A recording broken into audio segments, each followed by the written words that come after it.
Hey guys, are you wondering how the second half of an election year affects the real estate market? Well, as Mark Twain once famously said, history doesn't repeat itself, but it sure does rhyme. So, every 4 years as we gear up for another presidential election, many of you are reaching out and asking how the political climate might impact the real estate market. I'd like to unpack this using a little bit of historical data. Now, first, let's talk about just the overall number of sales going on. Historically, we see a slight dip in the number of real estate transactions during the final months of an election year. For reference, in non-presidential election years, there's about a 10% drop in transactions during October and November. This figure rises to 15% during presidential election years. So we are really talking about a 5% reduction in the typical number of sales. But wait a second. Here's the key point. These transactions are often just delayed, not lost. Kind of like a grocery store seeing a rush of customers after a snowstorm, the real estate market tends to bounce back. If someone intended to buy but decided to hold off, they will eventually buy, and those transactions are not lost, but rather just delayed. In fact, in 9 of the last 11 election years, home sales increased in the following year. Next, let's discuss home prices.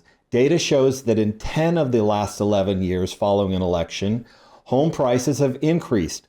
The only exception was in 2008, which was obviously a unique year due to the broader financial crisis at that time. This trend suggests that while there might be a short-term uncertainty, the market typically recovers and grows very quickly after the election. So what about mortgage rates? Well, from July to November in election years, mortgage rates have historically dropped in 8 of the last 11 presidential elections. This trend could be a silver lining for buyers looking to secure a lower rate. While some might argue that politics in fact influence these rates, the key takeaway is that lower rates can make buying more attractive at these times. And an interesting side note, we are starting to see some interest rates drop right now, with more rate drops predicted later this year and into next. Now, affordability is another crucial factor. It's influenced by wages, home prices, and mortgage rates. Currently, wages are rising at a faster pace, home prices are stabilizing, and if the trend continues, this will add to us seeing mortgage rates come down. All of these factors point towards improved affordability in the near future. This is particularly important as we're sitting at a 40-year low for home affordability. And it's important to recognize the current market noise, such as the National Association of Realtors settlement and other industry changes. Being well informed and will help you so much if you're planning to make a move in the near future.